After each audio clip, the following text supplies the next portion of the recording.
approaching grid. All non-essential personnel leave the grid now.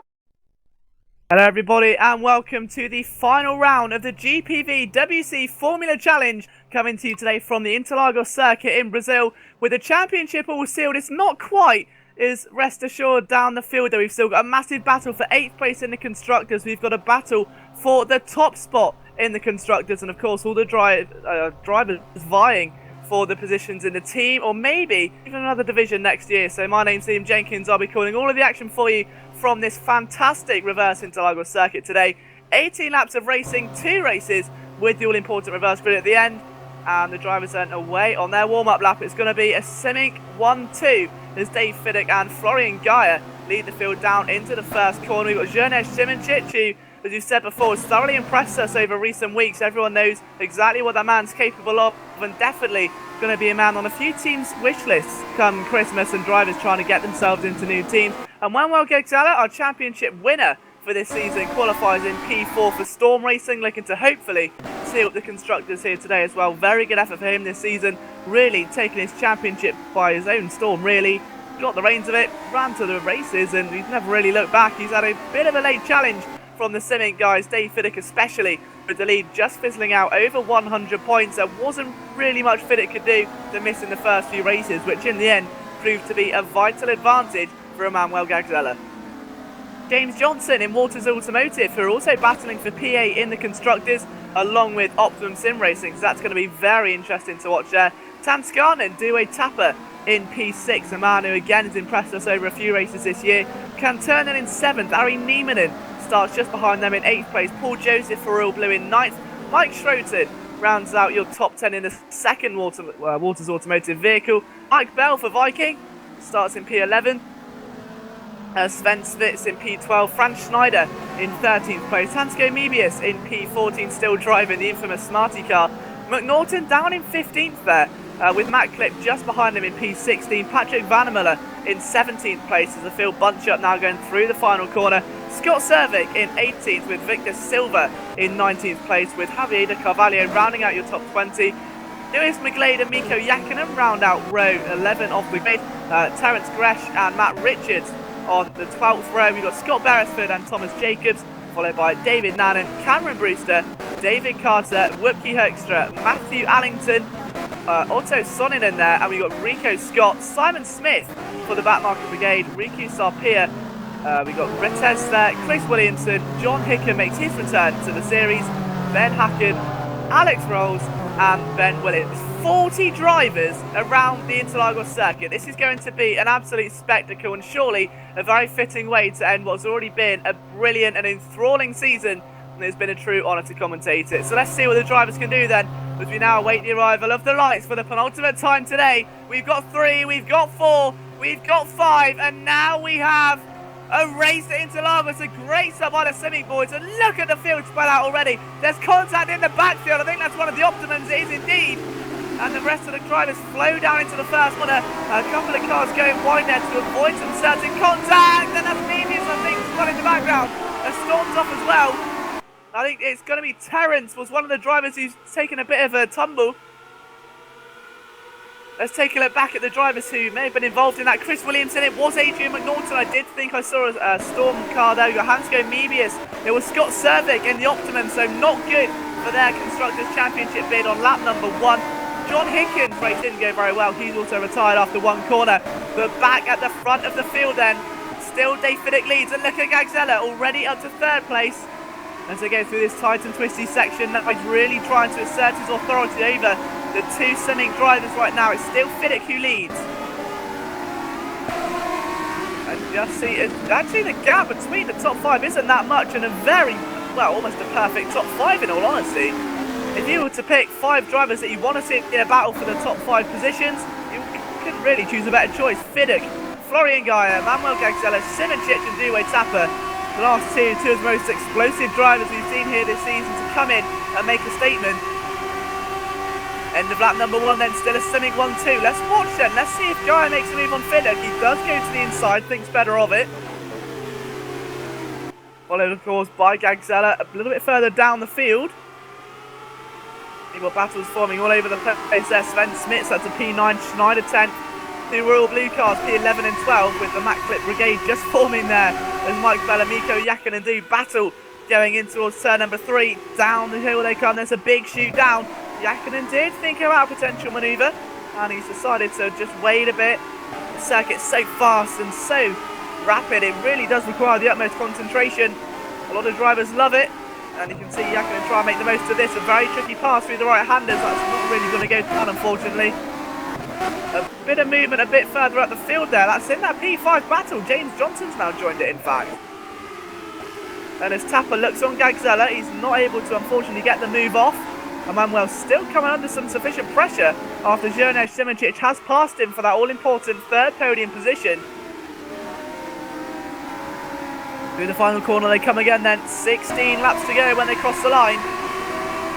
Take a look at what Florian Guy is doing right now. In comparison to his teammate, they're still sticking together, and that train is expanding, because I'll tell you what, Ari Nieman's not that far away from James Johnson, and if those guys could maybe start hooking up a bit of a draft down that straight, who knows what's going to happen. Simoncic almost looked to the outside there. That's Gagzella going wide. That's Tapper trying to capitalise. And it'll be on the inside for the next corner. Great tactical driving there from Due. A race winner this season, of course. There's James Johnson now trying to get involved in the mix of things. Let's see how this pans out. He's surely got the move done. And one important factor in that move was the draft there from Tapper. Round the outside then. And he's fighting for it with everything he's got. In that Waters Automotive car, he's really giving it some. P6 looking for P5. Gagzella still there though. Still a threat. Still... Oh, and a bit of a wobble there from Johnson as well. And Gagzella's surely going to easily reap the rewards of that one. Throw his car through the inside, and not quite. Niemann versus Gagzella, the battle which had fans talking through the most of the opening stint of the season, around races 1 to 4. These two look like the main protagonists for the championship, and sadly, as the championship wore on, Ari Niemann did slowly drop off from the fight, leaving Gagzella to try and fight for himself, as right now he tries to fight with James Johnson. Through the final corner again and onto the pit straight. Let's take a look on board with Mr. Gagzella, the championship winner, of course. Let's see if he can pull off a champion's drive here today. Looks to the inside. The clouds of Brazil watch on as he goes into turn number 1. And Johnson's able to just about hold his line. He's standing his ground. Done so very well. Gagzella's going to get a much better drive though, going off of turn number 2 onto this little short straight then. And Gagzella's going to surely look for an inside move. James Johnson sees it coming. He can't really move. He's just going to have to try and hope for the best. He tries to sweep across. Oh, and it's a brilliant defensive manoeuvre. And he's still holding on. Johnson will not give up that position. Relentless defensive drive here by the Brit. And Gagzella has to back off. He's got to think about this. Seeing his last race of the season, not that much left to lose. Gagzella doesn't have anything to lose. He's done the hard work. He's got the championship. He can be as ruthless or as conservative as he wants without any consequences coming his way at all. Fran Schneider, Mike Schroet and Paul Joseph still in that battle a bit further back, with Matt Clip joining them also. Oscari Cantonen there, that's for P15, with Victor Silva, who's driving the second of the infamous pink Smarty cars here today. Cantonen almost look to the inside as they go through the corner which infamously secured Lewis Hamilton the World Championship a few years back. And now Cantonen tries to get on through the final corner, and look at that, Dewey Tapper, the fastest lap of the race so far. He's just overtaken Florian Guy. We might have to take a look at this action all over the place. Gagzella passes James Johnson, Tapper passes Gaia, and now the first sign of traffic shows up. Philip needs to get past. Now Simoncic, I beg your pardon. Simoncic is in the lead. He's overtaken both Simoncic cars. However, the threat of traffic is definitely looming. The first car is just making its way through, and that's going to get worse there. I think that was Ben Willis who's lost the car, unfortunately, and that's going through the midsection. So yeah, lap traffic going to be an issue in a few moments' time. And for now, look at Fiddick doing everything he can to get that lead back off Simoncic as he locks the rear right tyre. Goes a bit deep, and Fiddick's maybe thinking about trying to go for a sneaky counter-attack manoeuvre. Simoncic again, kicking that back end out. Really aggressive driving here in the early stages from Zhirnej Simoncic. But onto the corner as they climb the hill, the grandstand to the right. And is there going to be a move coming that same side? Let's take a look at what Fiddick can produce. 0.3 is currently the gap there back in P12. However, I feel it may be a lot closer up here right now. They cross the line. No fastest lap by the two of them. Tapper's still third guy back to P4. And look at that, he's still got Gagzeller, he's got wide, and James Johnson fancies a bit of that, and he's all made a bit of contact there. That could have been very nasty indeed. I think it was the lightest of paint swaps. And I don't know if I'm going funny because of the vision or the excitement, but there are raindrops coming down on this circuit. And there's also a move as James Johnson looks around the outside. And he's able to get that one off very securely. Signed, sealed, delivered. The rain has started to fall here in Brazil. Question is, how much of an impact is it going to have on the race? We've only done 5 laps. There's a long way to go as Fiddick tries up the inside. He's desperate for that lead. He wants every constructive point possible as Willis gets off track to get out of the way of the leading trio. Fiddick again to the inside. Now Simoncic holds his line brilliantly. And now Tapper fancies a bit of counter-attack in there, just waiting for the right opportunity to come to him. Who can blame him either? He's done a great job so far, Dewey Tapper.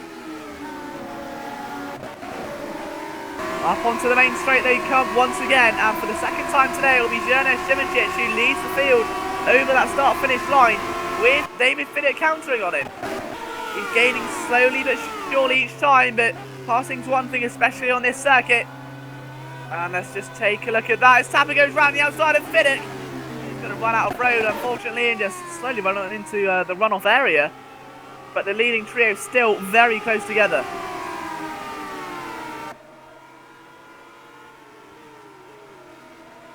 Down the straight they come once again, a bit further back down the field as well. Bit of side-by-side action again as that's James Johnson and Gagzeller. Johnson on the inside trying to hold off Emmanuel. Lap by lap, these guys just keep on fighting. Back and forth, back and forth. And now Harry Niemann joins the party. I'm going to say they can't go 3 wide through there. But Harry Niemann wants a bit of Emmanuel Gagzeller. He wants a bit of redemption for earlier on in the season. As they snake their way through the midsection again, the field slowly starts to separate out into individual battles. Matt Clipp and Sven Smith there joining as Paul Joseph goes for a late move up the inside. Over to the outside, there's Cantonen. He wants some of the action. He goes to the inside, that'll be 2 cars, 2 corners. It's so close, it's like scale electric racing there. That midfield is so crazy right now. And Cantonen can't quite get the move off. One of the beauties of this Interlagos circuit for sure. Back at the main 3 though, across the line. And look at Dewey Tapper, he goes to the inside. Fiddick goes as far left as possible. Tapper has gone second, he hasn't gone wide either. Good move there from Dewey Tapper. Now sets his sights on our race leader of Simoncic.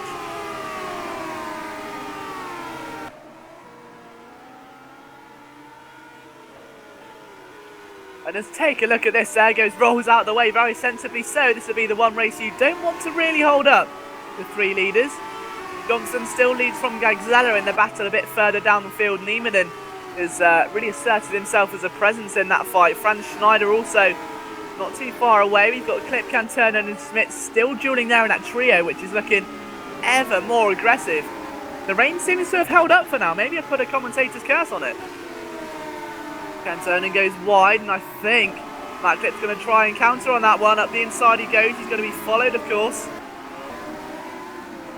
Indeed he is. That's Sven Smith's going round the outside, the long way round. Trying to get the inside line for the next corner, but unfortunately it's a lot harder than that looks. Cantonen really reluctant to surrender any track position whatsoever. And a bit further down the field, I think most of the battles have sort of ended. The drivers very much so in their own races right now. The rain's starting to fall again here, so light showers. As they go across the line, Tapper now on the inside of Simoncic into turn 1, probably the most popular passing place on this circuit that we've seen here today. And Simoncic again holds his position very nicely, very assertively, and still Tapper's left wondering what he has to do. The 2 Simming boys just behind have pulled out quite a healthy lead over the Waters Automotive of, we've got James Johnson there. Gagzeller though back on the inside once again, and still Johnson able to hold his cool. He's not going to let that go for any man whatsoever. Johnson has done a great job in the opening 8 laps or so of this race. As we approach half race distance, and we're about 45, I'd say, % of the way there. And the rain's still very, very timid showers. There's nothing really too drastic. It's not going to prompt a tyre change anytime soon. But what Johnson has to do is focus on the two Simic drivers as Simic gets it all wrong through there. Doesn't lose any positions from it. But if I tell you what, if James Johnson can get himself through a bit more, just find a bit more speed, get himself close enough into that slipstream, not only will he essentially get a get out of jail free card as a slipstream on one of the Simic boys, but he'll pull away from Manuel Gagzella, so a win-win there. The top four though still separated by less than a second as they're going to cross this start-finish line to start lap number 9. 7/10 as Tapper goes to the inside and Simic surrenders the lead for the first time today. Florian Guy, having passed his teammate, looks on the assault and Simic got to turn 2 all wrong. He's all out of shape. Guy is the man, however, who really wants to take this to the next level. The rain still falling, still yet to play a factor though. Jenkins tries to go round the outside to reclaim his lead. It's going to be a very brave move indeed. Oh, he somehow picked it off. Perfect pickings there. He just picked the ripest apple off the tree, and Florian Guyer is now going to look for his move. His opportunity to really make a name for himself in this Simic team. Simic who tried a fair few teammates for they fit it. One of them was Ben Warren, who had a fair good few races for them. And now Guyer up the inside again. He couldn't quite get the move to stick, but Tapper is under sufficient pressure.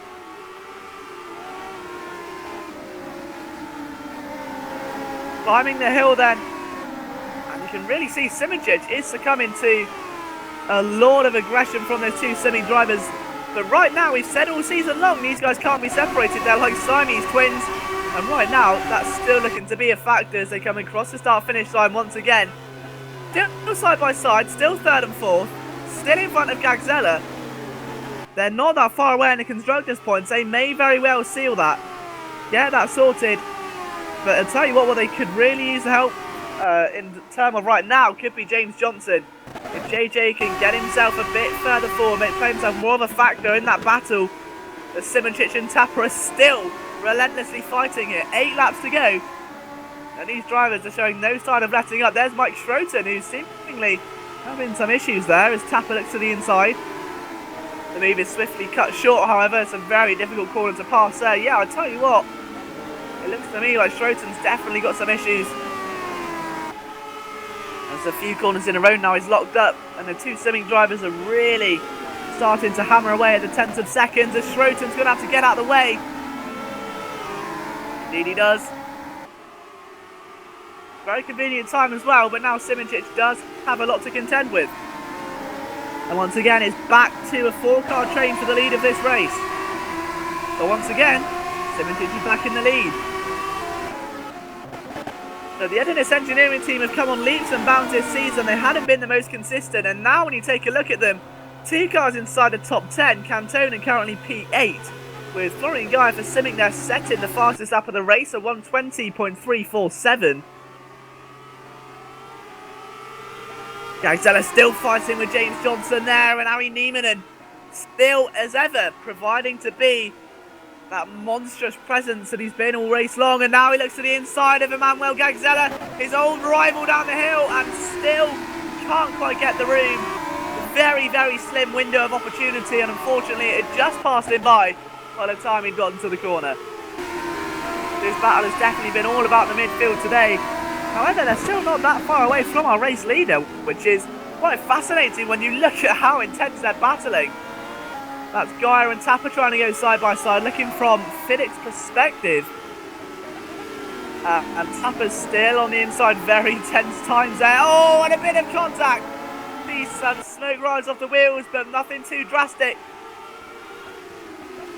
Fiddick has to slow the car right down to avoid any certain contact with Dewey Tapper. And as they reclimb once again, there'll be 6 laps remaining. Still that train of 4. Tapper's got himself, well, down to P3 after Guy passes for second place. He's trying to avoid being passed by the second Simic driver today. Look at that! Guy with a fantastic block. It wasn't enough in the end. Tapper's going to try and go down the inside, and still Guy defends. They both went to that inside line at the exact same split second. And Tapper was left short and now goes to the outside. now fancies his chance. And Vidic can only watch on and hope for a bit of contact so he can get his way through a hole. Guy holds the inside line again. James Johnson, though, still starting to reel these guys in. And again, a few like spots of rain hitting the asphalt. Nothing that's really going to provide too dividend, I don't think, come the end of this race. But look at that, Dewey Tapper right now, still attacking the back of Florian Guy. These quartet of cars aren't really going to be separated by anyone or anything, it seems. Dimitic is still leading strong, but look how close James Johnson and Gagzella are getting. The rain's starting to come down a lot heavier. The rain is coming down, the heavens have opened, and the spray is starting to rise off the back of these cars. Yeah, it's starting to pour now, and as we just take a look perhaps at the session information, it is wet conditions. Is anyone going to race diving in though? We've still got about 30% of this race left to go. Is anyone going to risk pitting in perhaps? Johnson still holding off Gagzella, but what you want to wait for now is these first couple of twitches in these cars as they get nervous. The spray is shooting off the back of these cars. It doesn't warrant intermediates just yet, I don't think. It won't warrant a tyre change.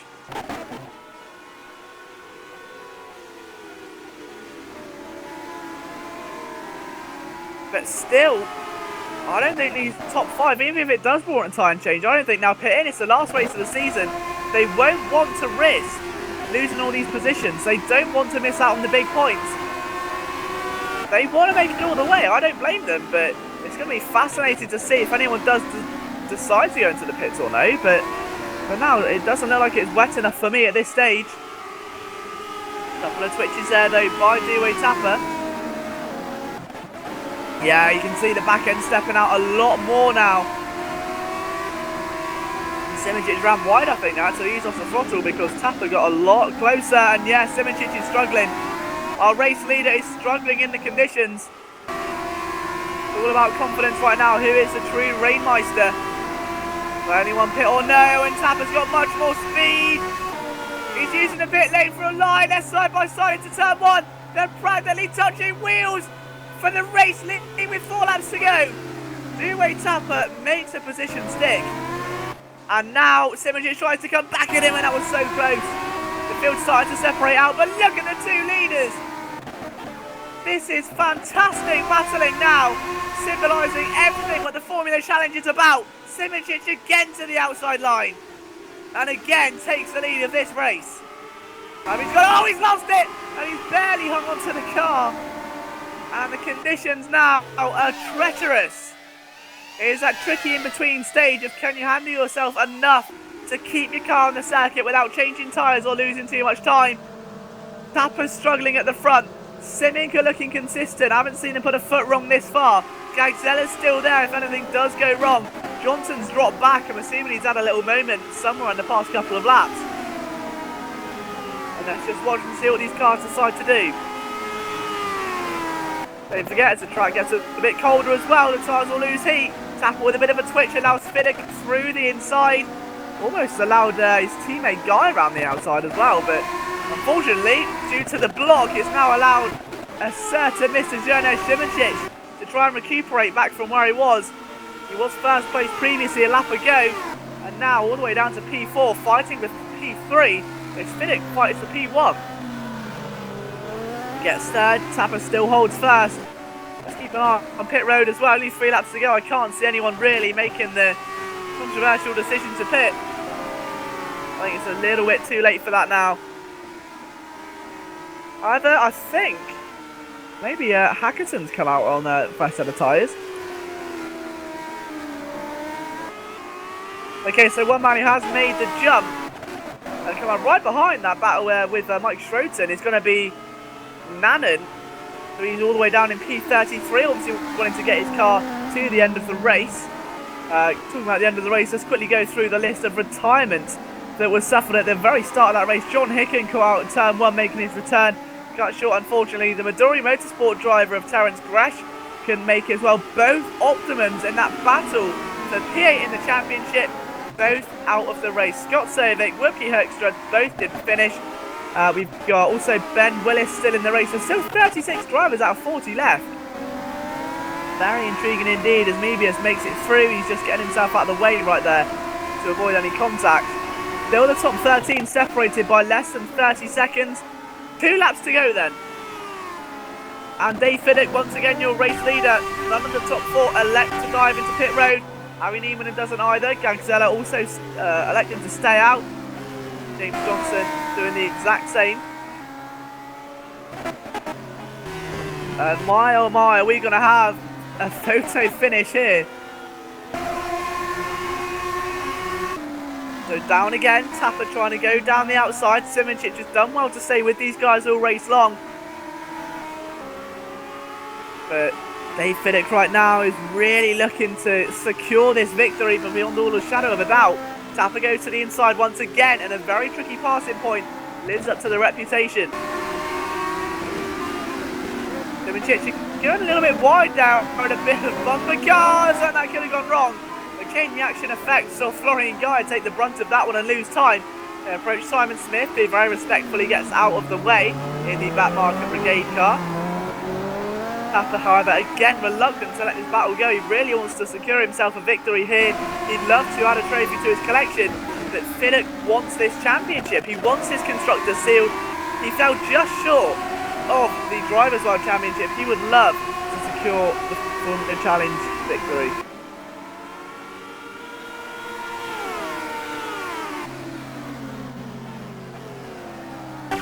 Tapper to the outside, a bit of a nudge.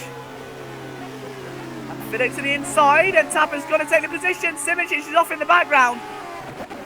And luckily he's got a bit of a fallback as Neiman's a bit further away down the field. Gagzella down to P6. What has happened there? He hasn't had a strong race at all. Johnson down to P7, so the order's shaken up a lot compared to what it had previously. 94% race complete. This is the final lap then. Who is going to be crowned the victor of the race number 1? Rain coming down harsher than ever. Is there going to be a late twist in the tail as Tapper may sneak a victory here?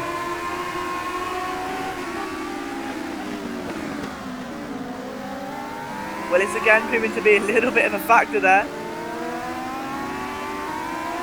But Fiddick's got to charge. He's running out of corners. He's running out of time. He's running out of track space as they now have to pass Vannemuller, I believe. That is just up in front of them. Only a couple more corners to go then. Traffic in a very dodgy place. How close can Fiddick get? He needs a big run. It's got to be a close. It's got to be a photo finish. He needs that slipstream. How diffident will it be? Can he get alongside quick enough? Or is Dewey Tapper going to win the race? But it goes to the outside. No, he can't get enough. Dewey Tapper wins. And it's Fiddick that comes second. P3, a double podium. Great effort by Simic.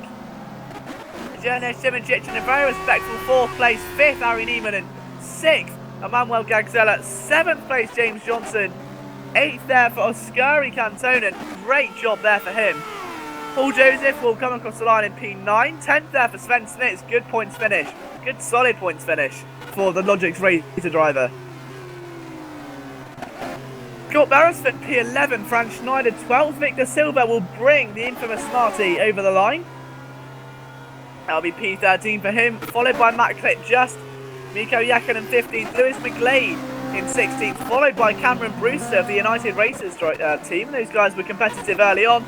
Mike Bell 18th, Matt Richards 19th, Retef is going to cross the line in P20th, so nice solid result there for Arcade's Retef. He's done a nice job in P20, has the positive sim racing driver, positive result, positive team.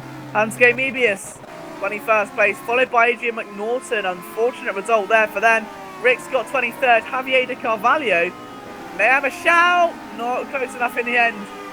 25th, Chris Williamson, David Carter 26th, or is he though? Jacobs wants it, and no. Vannemuller 28th, 29th will be Schroten, 30th Hackerson, 31st Smith, Alex Rolls 32nd, Madden 33rd, Soininen 34th, Ben Willis 35th, Riku Sarpia in 36th, and that rounds out our runners for today.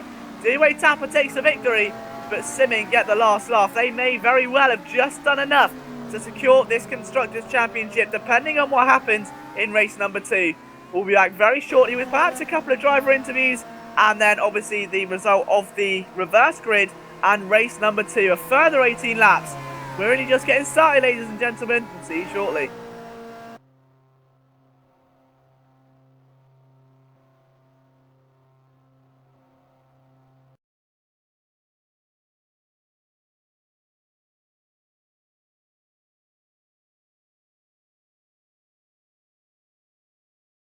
Attention grid, will all non-essential personnel leave the grid now.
Attention grid, will all non-essential personnel leave the grid now.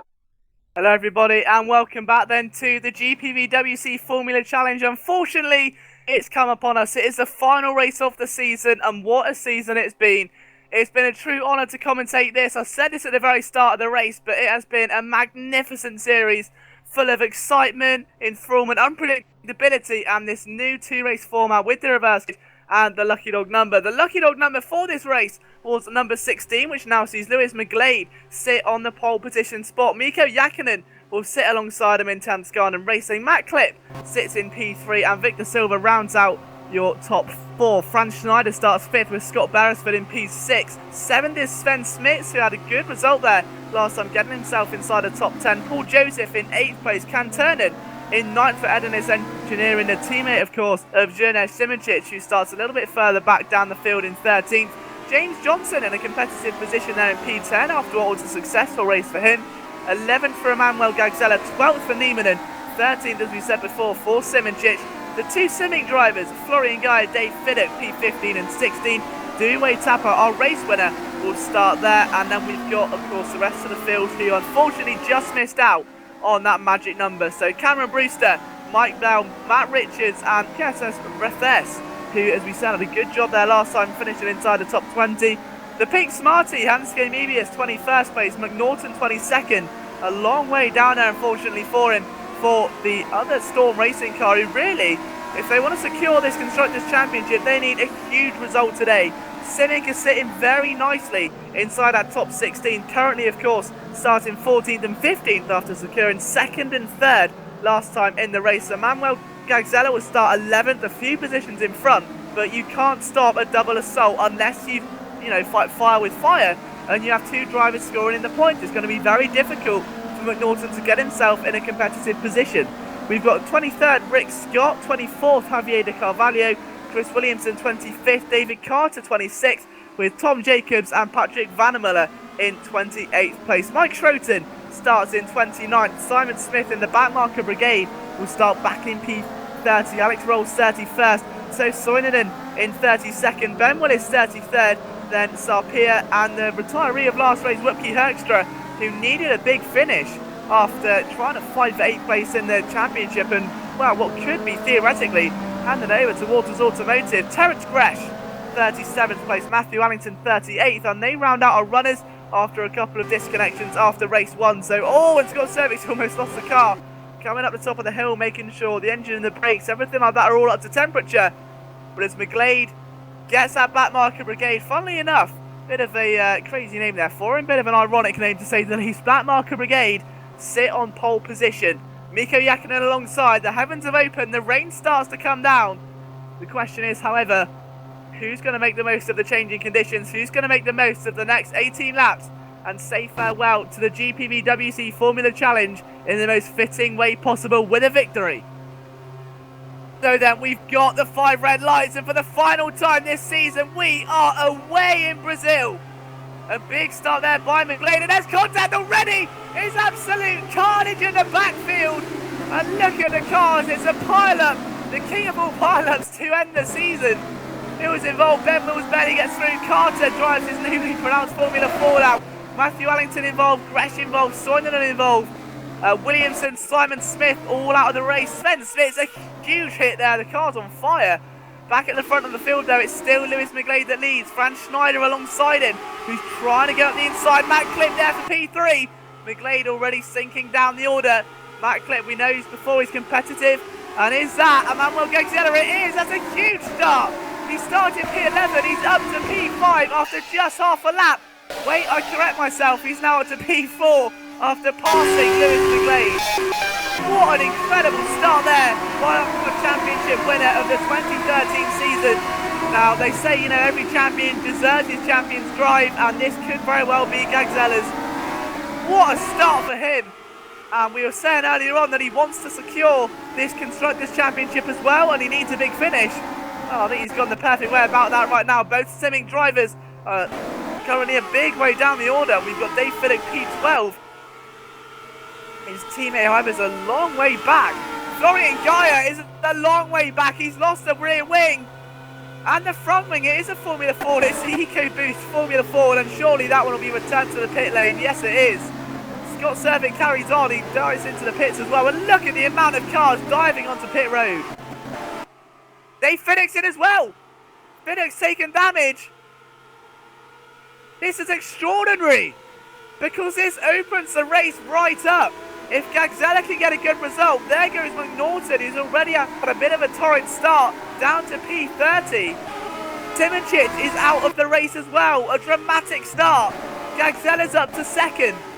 If the two Timming cars do not score, with Storm already being in the lead of the championship, those extra 4 points or so could be critical at this stage in the season. We've only done one lap and we've seen enough action to last a lifetime. Gagzella is on a warpath right now. Next man on his hit list is the only remaining car to pass. That being Franz Schneider, who's done a very nice job so far in this opening stint for Racing Team Schroten. Matt Clip still third, followed by James Johnson in P5, so Johnson also with a good start there. He had a reasonably good starting position on the grid after a very competitive finish, but we start lap number 3.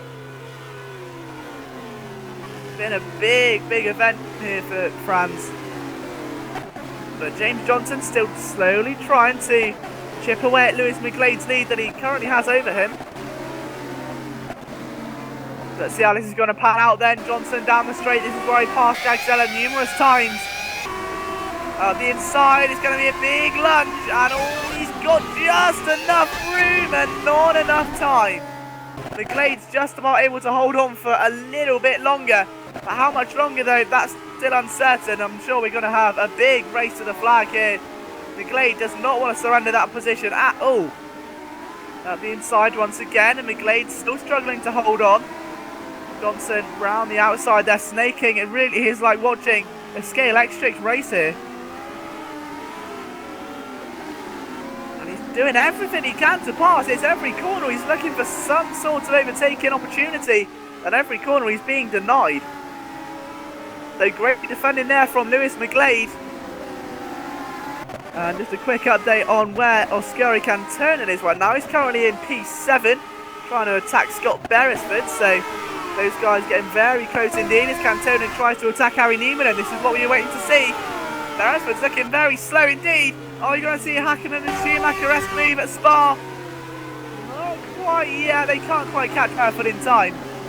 But that is a big midfield battle. Cantonen goes deep, it almost paid off, but unfortunately lost a bit of time. And here, that is a recovering Florian Gaia, who's all the way down the order, sinking, just recovering what his race could have been like.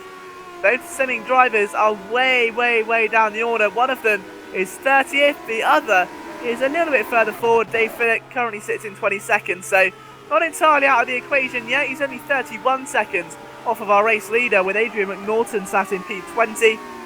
But even so, it's going to be a huge dent if Emmanuel Gagzella can take a victory here today to round out what has been a perfect season for him. Round it out with a win. Get himself in contention to get those big points for the constructors and secure Storm the double. Do the perfect way, the most beautiful way to end the season. Franz Schneider losing time left, right and centre as they come towards the end of yet another lap. So we're almost about 20% through this race. 0.2 a moment is the gap between the two drivers as they make their way down the pit straight once again. And let's take a look then. Will Gagzella perhaps go for an overtaking manoeuvre? Not quite, but he does, however, do the fastest lap of the race, a 1:20.663. In comparison, race leader Franz Schneider, a 1:21.6. So miles slower, in fact, almost a second per lap slower at this stage. And now to the inside once again. He's going to go Emmanuel Gagzella. It's going to be a big lunge. And I think he may have this sign sealed and delivered, but no!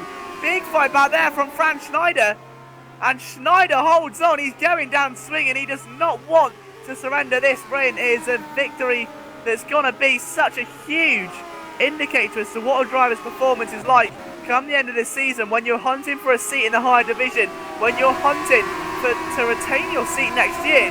You want something big to add onto your racing CV, and Franz Schneider would love to to add a Formula Challenge victory at Brazil to that resume right now, but Gagzella would just want to add another bit of gold to the collection as he still looks to hunt him down through the penultimate corner once again, and still Schneider is reluctant to give up that line. He does not want to lose this potential win.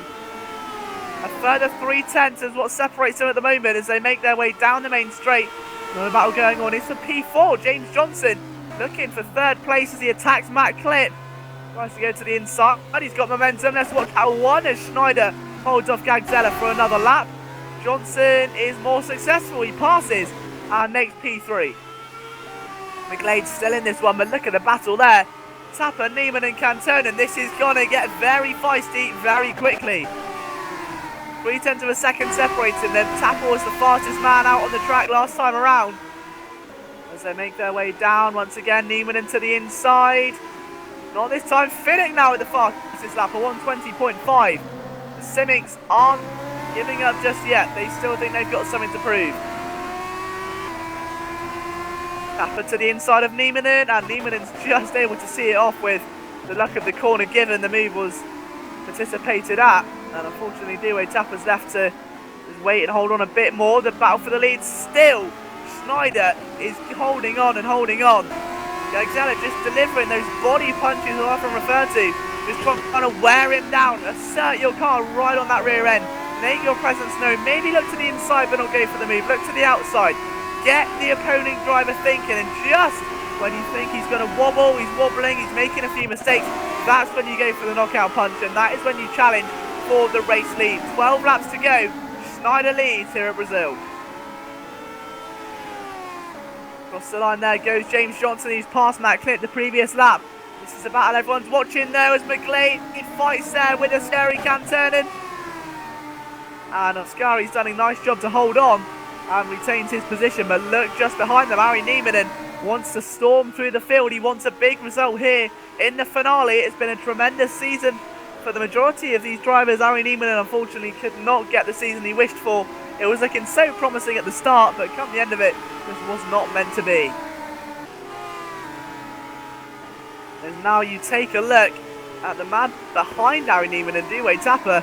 In my opinion, definitely one of the surprises of the year as to what he could do. Came in his debut race, as I have to cut myself short there, I went for a manoeuvre. Debut race, made one heck of an impact on the field, asserted his presence, got a victory, and in a couple more since, he's really been fighting his way through this field, and in all honesty, he hasn't been the most consistent driver. He has been prone to make a couple of small errors here and there, but obviously that will iron out in time. But Dewey Tapper, if you ask me, if you're in the Super League or the Super Cup, maybe take a look at this guy, maybe get him as a test driver, maybe just get him as a reserve, because you never know what this man can deliver. And as he looks to Harry Niemanen right now, he's looking to give us a fine example of why I was saying those words. Niemanen now has other ideas. He uses McGlade, goes to the inside, Lewis tries to hold on. Still Gagzella is behind our race leader though at this stage. Niemanen gets a much better drive through turn 2, has to go wide to avoid contact there with Lewis McGlade. And as he goes on the outside, he's going to use Neiman and Slipstream to pull himself past. A sneaky tactic there, but a veteran consequence. Matt Clip and Cantonen still battling as well. Clip to the outside of Ascari. Ascari surely going to sweep that across. Indeed he does. The position made there for him, and Gagzella now starting to approach traffic. James Johnson is catching those guys at a relatively quick pace. We're still going to have 10.5 laps of racing left, and these guys haven't even started their battle yet. They're just approaching lap traffic. That's Mike Bell in fact in the way. He gets out of the way very quickly indeed. This is going to be a big fight to the end, I can tell you now. These drivers do not want to surrender their current positions. And there's Gagzella again, going to try and fight for a manoeuvre. He's got to try and find a way forward. Boyd looks to the outside now, tries something different, exactly what I was referring to with those punches. Tries to force a manoeuvre around the outside, a late braking manoeuvre. And it's not quite enough. Frank Schneider gets a cut nice and early on. He's able to see it off and maintain the momentum through turn number 2. Gagzella still there on the back of that rear wing, has to look to the inside. Schneider already confirming his defensive position. Gagzella does go to the inside, unfortunately, again, and she's got it through. Schneider had a bit of a wiggle, and that cost him dearly. He's now got to try and keep up with Gagzella before it's too late and before the imminent happens, of which he sails off, I would say sunset, but the current weather conditions are telling us otherwise.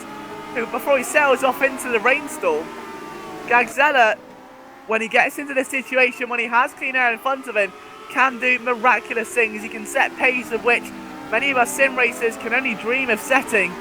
Or is that just me as I'm appalling at this? Either way, Gagzella is very, very good in this situation, and that just goes to show as evidence. And look at the gap he has already over Franz Schneider. He's pulled out at least a second, and it's been less than 5 corners.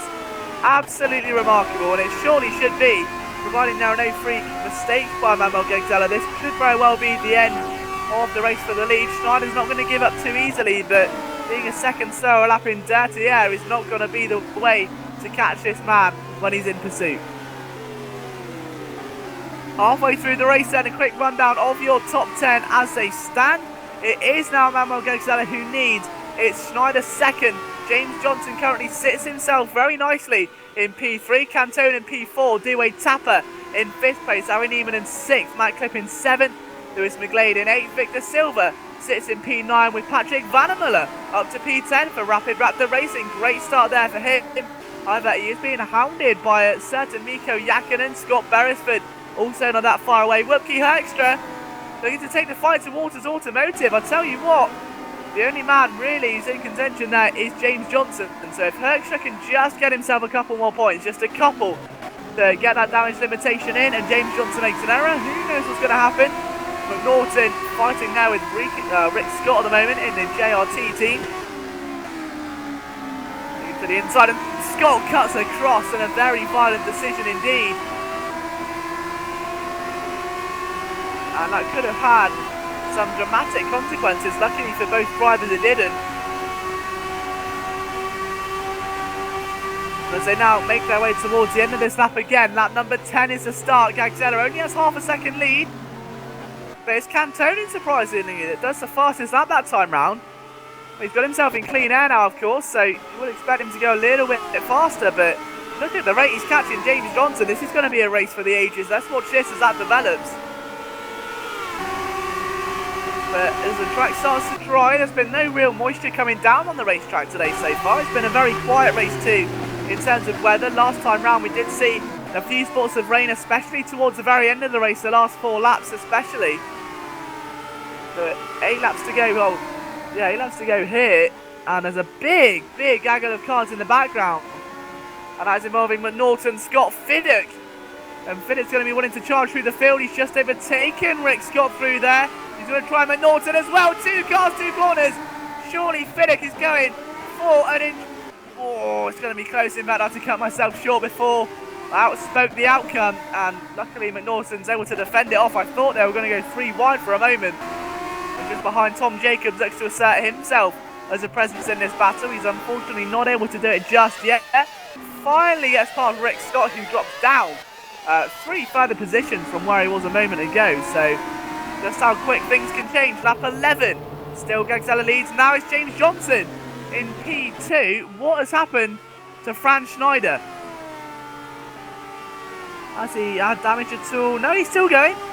Maybe it's just lack of pace then, because now on his hit list is going to be a certain Mr. Cantonen. He wants to push through. We've got Dewey Tapper there as well. He wants to push himself into a decent finishing position. Yeah, so Franz Schneider did have a bit of an off, just like confirmation. Fortunately, I missed that one looking at all the other battles, but Franz Schneider did have a bit of an off moment a couple of laps ago. He's got himself, as you can see, back in top shape right now. It hasn't been the most ideal race for him, but I tell you what, this guy has got some talent. He's done a great job to hold off the championship winner. He just drops off there behind Dewey Tapper, but in all honesty, there's not really many people on this grid that are going to fight Gagzella in his current situation, and the one man that you'd expect to really give him a run for his money is currently way down the order, fighting in fact for P15 with Adrian McNaughton. David Fiddick goes to the inside of the Storm Racing driver and takes a position. Now this could be crucial. Overtaking a Storm driver, it's Storm versus Cynic for the Constructors' Championship. And that pass could be absolutely vital in just over 10 minutes time. Lap 12 and Gagzella's got a 1.3 second lead. Fiddick is pushing his way through the field. A few spots of rain starting to come down. It's an Optimum Sim Racing off there, and that belongs to Wupke Hoekstra. Big off there for the currently now 18th place driver. Optimum have been a bit unlucky this season, unfortunately. Dives into the pit lane, so obviously not too happy with the current balance of the car. He's going to pull straight in. And is that a retirement? It is! It's a retirement for Hoekstra! Wupke Hoekstra is out of the race. And just like that, I'll quickly run you down the other retirements so far then. Out of the race, Ben Willis, Mike Schroten, so could be big for that battle in 8th position in the championship. Otto Soininen, Riku Sarpia, Sven Smits after a strong 10th position last time round. Jonas Simoncic, Javier De Carvalho, Chris Williamson and Simon Smith all join Wupke Hoekstra in the garage, watching the race from a small monitor. James Johnson now P2, only 1.6 away from a certain Emmanuel Gagzella. The away tap a third. James Johnson loves to end the season with a P2, not only for himself, but just what a season this would have been for him there to end the season on the podium as the rain starts to come down a bit more fierce in the opening sector of the circuit. In all honesty, I do want to say a massive well done to Dave Carr-Smith. Many of you will know him as the man behind the scenes here at GPVWC for inserting the RFE weather plugin. It has truly provided some fantastic racing. I know it goes the same in both the Super Cup and the Super League as well. It has been a fantastic addition to the GPVWC complexion, and really can't wait to see what it brings next year. It really does add that extra level of authenticity. I know many of the drivers at first weren't too happy with it, but they've grown accustomed, and who can blame them? As a commentator, it has been a true pleasure to see some of the races just be changed in the final couple of laps from this weather plugin, and just what some of the consequences can be due to risking it and staying out in a wet condition, or maybe not pitting in to fit a different set of tyres. Really has made an impact on the championship, and I really hope it stays for next season. So as Gagzella crosses the line then, he doesn't have long to go. He'll cross the line 4 more laps of the Interlagos circuit until he ends his season in the best way possible with a victory. James Johnson in pursuit was 1.6 last time, 1.4. This may not be over. 1.4 seconds in 4 laps is definitely achievable. If Gagzella's taken his foot off the throttle and James Johnson puts it down, who knows? I think James Johnson may, just may, be a little bit of a party mover here. He could be a party crasher. 3rd place still there, Cantona. 4th place just behind is Dewey Tapper. 2 solid finishes there for Dewey Tapper if he stays where he is. 2 very solid finishes. Again, further adding to my point earlier that this man's definitely been one of the hottest topics of the season. And Gagzella still just trying to bring the car home, and by doing so is losing a lot of time. James Johnson is definitely getting closer if you take a look on board with him. And that's surely going to be motivating him to get closer. The man who started his sim racing career back at Touring Pro Series, racing in many different series there, ventured over to endurance racing for a bit, and now finds himself in open wheelers here in the GPVWC Formula Challenge Series finale. 4 laps remaining then, about to be 3. What's the gap going to be between our 2 race leaders? I'm suspecting it may rise a bit. That certainly doesn't look like 1.4 seconds to me. Gagzella may have just had a bit of an off lap. About 2, yeah, 1. Oh, it is still 1.4, so no real change. Cantonen 2.5, then it's Dewey Tapper, then Franz Schneider, then Ari Niemanen. Man in P8 actually, I haven't really spoke much about him today. Lewis McGlade, the man who started this race from pole position. You know, he's not really been the most competitive driver this season. He's not the quickest driver on the grid, but to get himself inside the top 10 in the closing stages of this race is a hell of an achievement. So credit to where credit's due there for Lewis McGlade. He's had a great race this afternoon. We'll see if he can bring it home as well and get some big points for that marker brigade. I'm sure team owner Simon Smith will be happy with that one and take the silver lining from the cloud after Smith takes a DNF.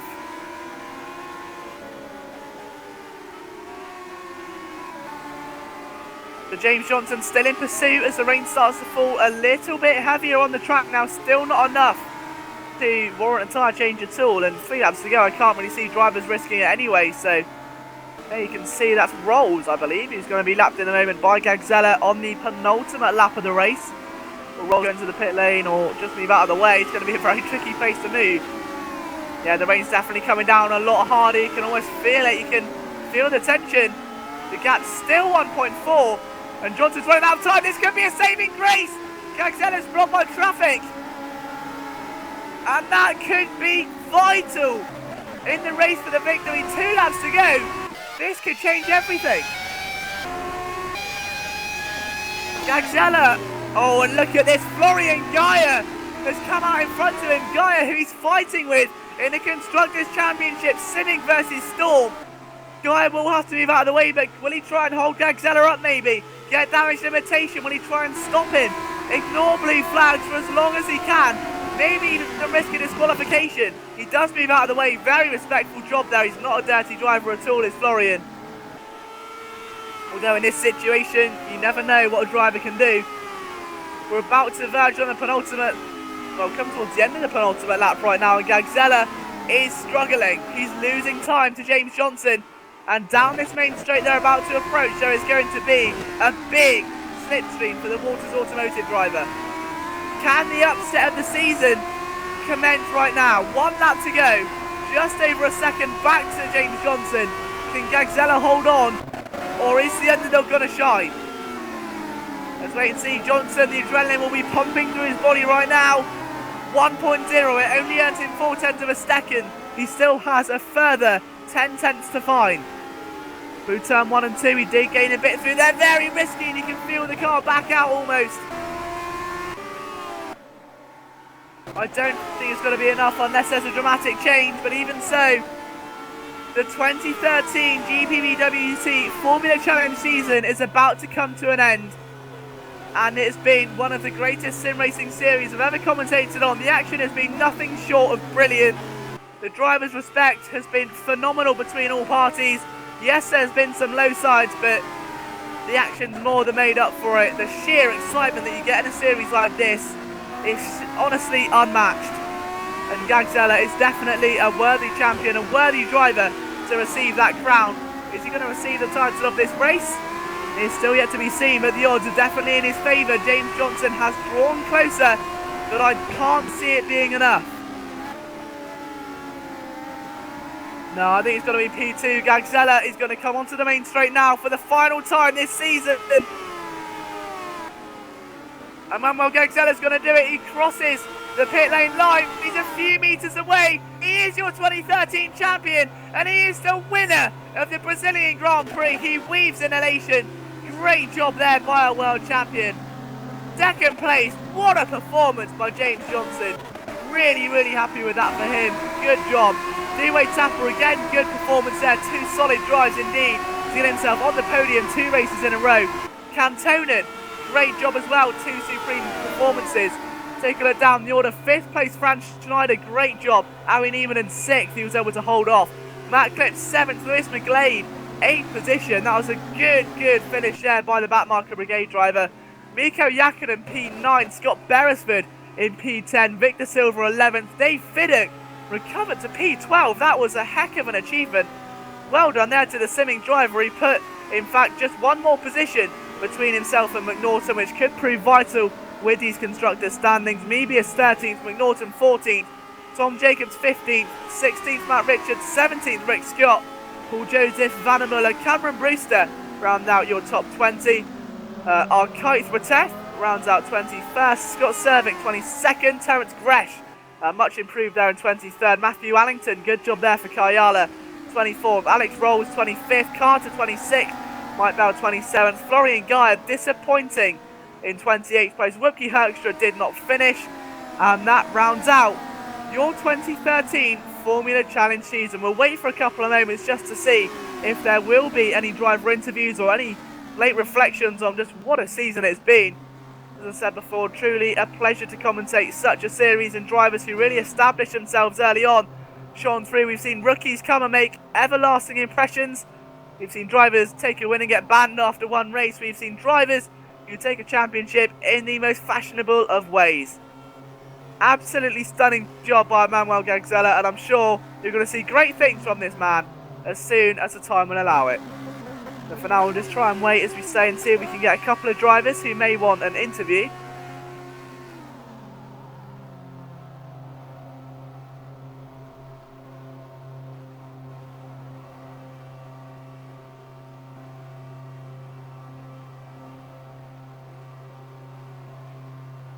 Yeah, I believe we got a couple.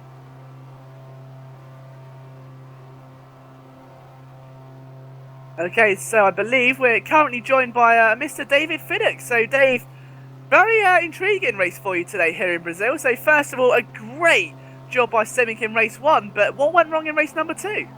Not too sure, to be honest. It was lap 1 mid-sector. I'm not sure if someone lagged or lost control, but they went in front of my car and lost my wings, so had no choice but to pit. But it was great fun coming through the field. Yeah, it's been a end. Yeah, I'm sure it's a very fitting end to the season. Dominating drive coming through the field, and Simic as well. That podium could have been the difference here in this Constructors' Championship. And how do you feel coming out of this season then? What do you feel you've achieved? Do you think that you're happy with your overall performance considering how late you came to the series? Well, as far as Constructors, we won that last race, so it wasn't that important, but I think it's the first double podium since I've been in the team, so not sure about the whole season. We probably have done, but anyway, the season, you know, I couldn't have asked for better, you know. Austria was a bit of a late call, so not much time to get used to the car and the setups, but since then I've been slowly getting better and better, so yeah, I'm definitely happy with my performance. I mean, everyone kept nagging me to push, catch Gagzella, but I was too quick. I was just happy to get Constructors this season. But if you look at the points from Austria to now, I did beat Gagzella. I know it's ifs and buts again, but racing. So, you know, I'm very impressed with the season, the racing that's gone on this season. I mean, racing Gagzella wheel to wheel, McNaughton in that last race, and a few other guys, Mebius that last race as well, was hard to get past. It's been awesome. I can only thank Dave, Nick and the other guys for giving me the drive and the chance to prove myself, and hopefully I've done that. Definitely, and I think looking forward to next season as well, do you think you'll be in perhaps a drive contention for Super Cup and Super League, or are you looking to really focus on winning Formula Challenge? I would like to move up, to be honest. I'm getting older, so not enough time to move up step by step. Wednesdays is a challenge for me to race anyway, so. But yeah, there's a few things lined up next season. That's great to hear. So first of all, thank you very much for joining us, and congratulations on a great season, and hopefully see you racing again next year. Thank you very much, guys. Yeah, so also joining with a couple of other drivers here today. We'll start with Javier de Carvalho. Javier, been an interesting season for you as well, and your race again today kind of matched that. How was Brazil for you? Yeah, it was good. I mean, I came halfway through the season for Miseric Racing. Started off alright. Got a top 10 finish in the first round that I did with the team. But you know what? I've never really been able to match that again. And I think coming out of this and at the end of the season now, I'm a little bit disappointed that I wasn't able to do that. I think in the past 2 or 3 races I've dragged my name through the sand, gotten involved in too many incidents. I think that started in Indianapolis. And I don't know, I just didn't have my head in the right space for some of these races. But coming into Brazil, I had some pretty good pace. I think I was 4th fastest on the practice server or something, and then again in warm-up I was, matching the pace of some of the quicker guys, and the pace looked good for the race. The race, I don't know, race 1 had a pretty good start until the final corner. I don't know who it was, and I haven't seen the replay or anything, and but I think someone just moved across in the brake zone, and I just went over them, and I have to say sorry for that. And then in race 2, I just got involved in some trouble, and I was in the wrong place at the wrong time. But I don't know. It's been a steep learning curve this season, and it's been fun. Even though I've had a lot of trouble, Yeah, it's been fun and massive learning curve. Massive learning curve. Never experienced anything like this in sim racing before. So, I mean, looking forward to next season then, do you think you'll be able to learn from what you've taken this year and really push it into getting competitive solidly next year? I still have to decide whether or not I'm going to do another season. Um, at the moment, it doesn't really look as though I'm going to be able to do one, as I've got some other commitments elsewhere, and I've also got my own team to look after now. Maybe I might be in for one or two races, either in Formula Challenge or Super Cup or something. We'll see what we can organise, but maybe you'll even see my team competing. Maybe not me in it, but some of the drivers that we've got. I think we definitely want to have a presence at GPVWC, and I think Formula Challenge for us would be a great place to start, and especially since I have some experience in this series now.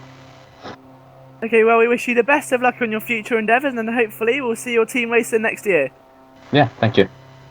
Okay, so we've also got joined with us today Mr. Dewey Tapper, and honestly, two very, very solid performances, and I guess that goes for the rest of your season. You've made a great impact coming into this. What's your reflection on the 2013 season then, after you coming in about mid-season? It's been a great one. I mean, there's not much else to say about it. As you said, I came in halfway through in Korea. I immediately could attack Gagzala, and I amazed a lot of people by that. And that's always, I kind of felt honored by it, to hear such a positive response to someone, coming in and doing that kind of thing.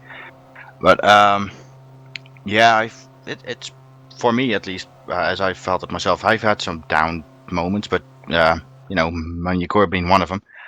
But yeah, overall it's been a great season, and tonight shows again that, especially the last few races, the front end of the field got so close. I really had to work for both positions actually. Race one felt tougher at first, but yeah, I think I had to work harder in race two. I had to dodge a few cars.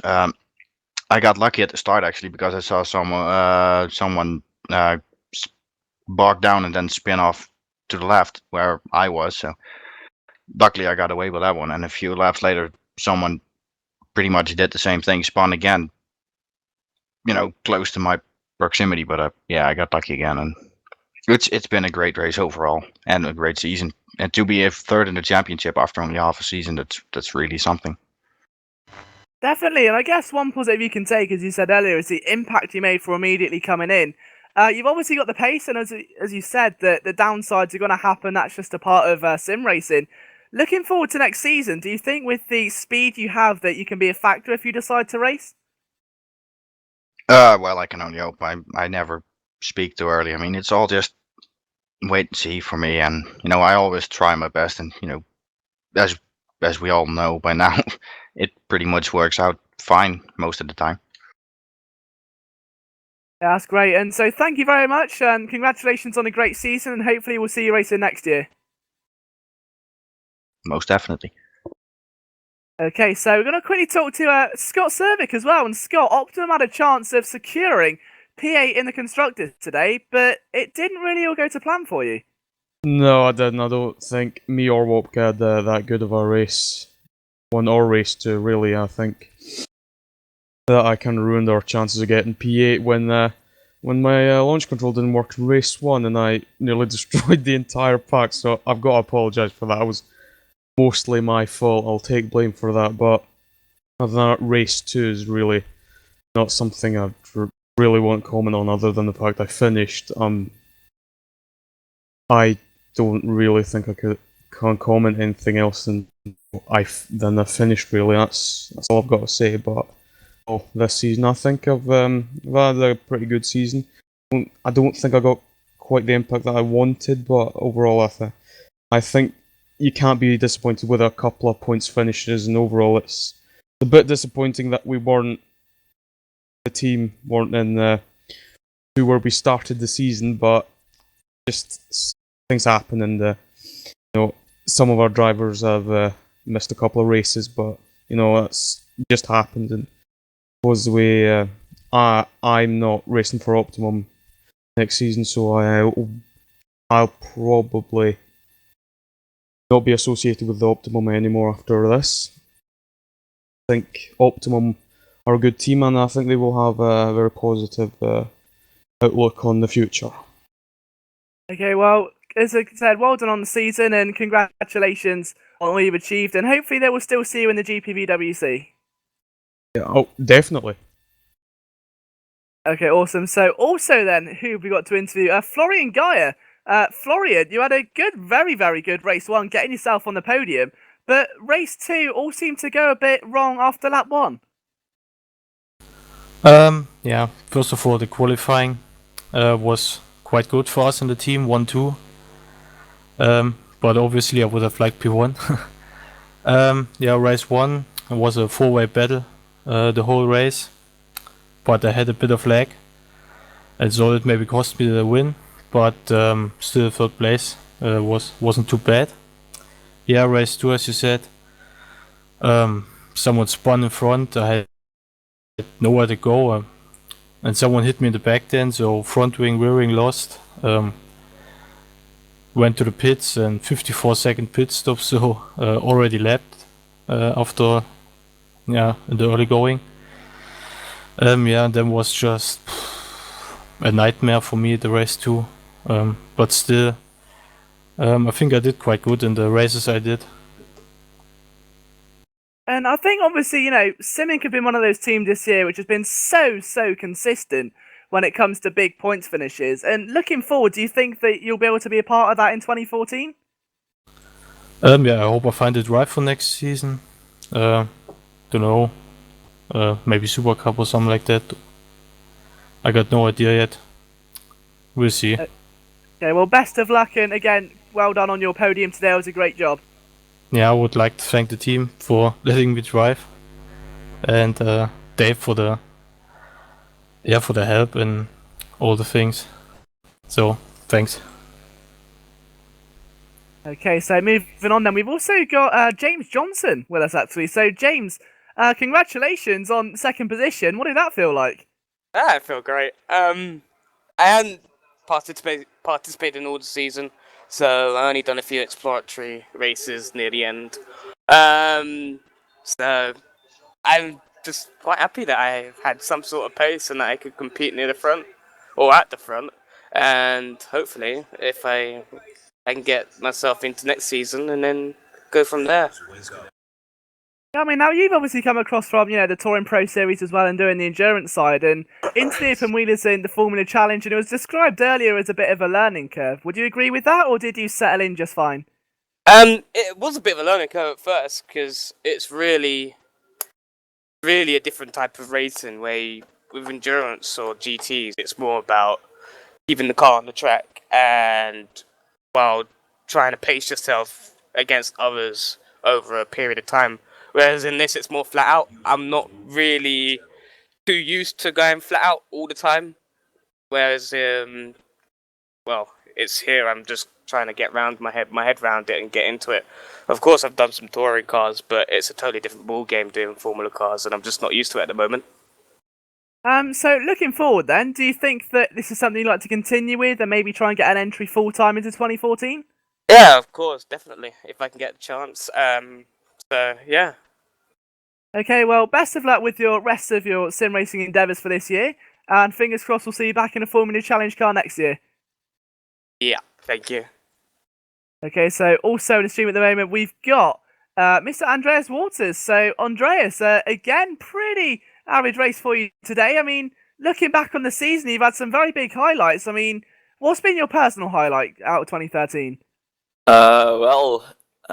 Obviously very happy with today's results. I would say this is the for Waters Automotive is the big highlight. I mean the last season of the race, and we get the best result we had. Canada was very good too. Mike achieved another podium there. So, but towards the end of the season, we had a bit of a dip, a bit of a low. We couldn't get any points. We had a lot of bad luck actually, and we dropped down to 10th, and we had to take the fight to Optimum and Multi 21.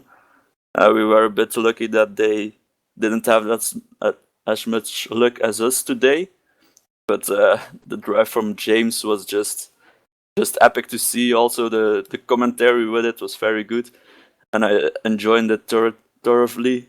And 8th in the standings, well, very happy with it. A bit pity that Mike couldn't had a bit of bad luck and couldn't improve on his standings, because he really wanted to finish in that top 10 or something about around that, and he had a bit of bad luck today. But it's a great way to end the season for us, really. I started like a year ago with sim racing, and it's been a roller coaster, and liked every bit of it. So thanks for having me. No, it's been a pleasure to commentate on your races, and as you say, we've asked every driver this. Looking forward into 2014, as you said, the team have come on leaps and bounds this season.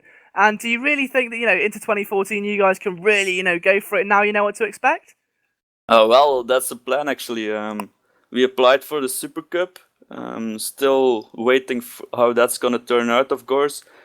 But we already have plans for next year. We want to improve on what we did this year and take it from there, and see what, of course, first see where we end up in, then try to make the best of the series we get in, and just keep up doing the good work, and trying to finish higher and higher and climb the ladder like everyone is trying. I got the feeling that next year is gonna be harder than this year, like tenfold or something, because all this new talent is coming in and it's gonna sort itself out. I've heard there's also a lot of new stuff coming to the league. The guys are working really hard, for which I applaud them, and I can't wait for the next season to start, actually. Yeah, you and me both, and fingers crossed, we're going to get another action-packed season of racing. Yeah, sure. So we will see you next season then. So best of luck with you and your team in preparation for it. Thanks, man. Gonna be epic. Okay, so also with us as well then, we've got Mike Schroten, so driver for the team. And Mike, as we say, your race wasn't quite gone to plan today, but overall the season's been very good for you. At first, good evening to you guys. The first half of the season was pretty good. I was really happy with it, mainly because it's my first full season in the GPWVC.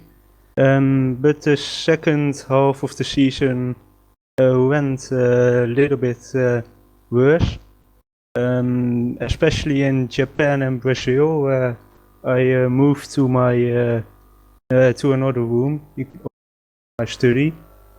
So I have got some internet failures. So, well, it was a good season after all. Yeah, and obviously looking forward into 2014 then, do you think that you're going to stay with the team? I'm currently planning on a reserve seat in Super Cup, then drive as primary driver in the Formula Challenge. But that depends if Wouters Automotive goes to Super Cup or not. So we'll have to wait for that. Okay, well that's really exciting news. So I wish you the best of luck in that, and hopefully we see you back here in 2014. Yeah, thanks. Okay, and also we've got Lewis McGlade, the pole sitter of race number 2. And Lewis, you got yourself a top 10 in P8. So in both aspects of the word, you really defied the name of your team of that Marker Brigade. So how was that for you today?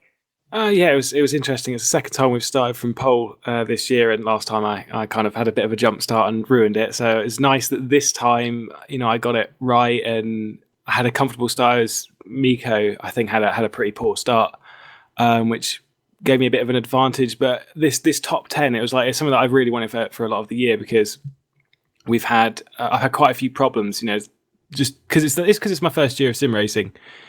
You kind of come over these bumps and these problems, and it's not quite worked out for me sometimes. And it's nice that finally I've had a race where things have just gone right to a point. And I think 8th position was a nice position to finish. We had quite a big gap to the car behind, so it's kind of looking towards next year. That's hopefully like the kind of area which I'm hoping to be around consistently. Okay, and obviously then, a couple of good results there for the team this year as well. And you say for your first year of sim racing, do you think that you'll be looking to be like more consistent, do you think, during year number 2, or do you think there's anything that you can definitely take from this one that you're not going to do or that you are going to do, like sort of tips? Yeah, there's a few things that I've taken away from it. I had a lot of help with this season from a couple of friends like Lee Morris and James Kirk, and I owe them quite a bit. And with friends motivating and things like that, it's been a good year, a huge learning curve. Obviously started 4.5 months ago at Britain, and it's been up and down, a bit of a roller coaster since. When we're getting positions and things like that, it's been a bit all over the place. But I think when you find out what the problem is, which I'm fully aware what the problem is, I keep like double downshifting when heading into some corners and it's causing the back to step out. But once you know that that's the issue, then you can do things in the setup to help with it. So I don't think that's going to be too big a problem next year for Formula Challenge. Doing a bit of sim racing off season, I think it's going to really help me next year to actually get that consistency. I mean, to be honest, Brazil, we didn't have too good pace. I mean, back at Japan, that was probably the best pace that I've had all year, and yet I made 2 quite large mistakes that's cost me an awful lot. So to have taken that from Brazil, a track that I didn't really have too good pace, moving on to next year, I think I've learnt a lot now. So moving on to next year, I should be pretty good. Maybe midfield consistently. Okay, that's great to hear. So best of luck for you and Simon next year. And hopefully you may consider, changing the name of Backmarker Brigade to Midfield Mofos or something. Who knows? Cheers. No worries. So we've got, I believe, one more driver left with us today, and that is Mr. Matthew Allington. So Matt, you had a bit of a quiet race this afternoon, didn't you? Very, very tough debut, I can say that far. How was it out there then? It wasn't great. I got a disconnection from the first race before it even started. And then in the second race I got caught up in the start crash. I was very unlucky in the start crash actually, because I just about avoided it, and then the last person on the track had to turn into me, so I was pretty disappointed with that. Managed to make a bit of progress on Scott Sonic, but I pushed too hard and made a couple of mistakes. And so that was it, basically. And looking into 2014 then, can you see yourself returning to the Formula Challenge? No, I usually have other occupations on Tuesday evenings, and tonight was an exception. And besides, I'm really not a fan of how the Formula Challenge car drives, to be honest. I much prefer what I've competed in elsewhere, such as World Sports Series.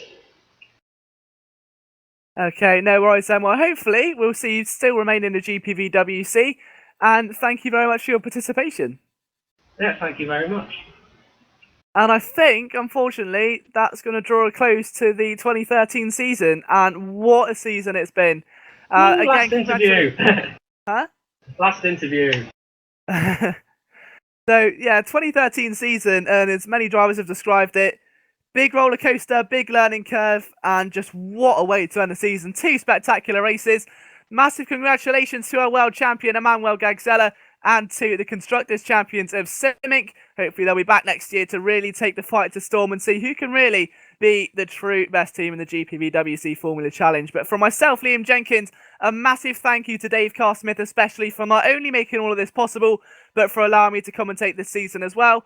And for, of course, Lewis, for all of his camera work behind the scenes. He doesn't really get enough mention, enough applause for it, unfortunately. So thank you to Lewis Redshaw for that. And yeah, fingers crossed we'll see you all next season. I really hope to be here. It's been a stunning season, and have a great off-season.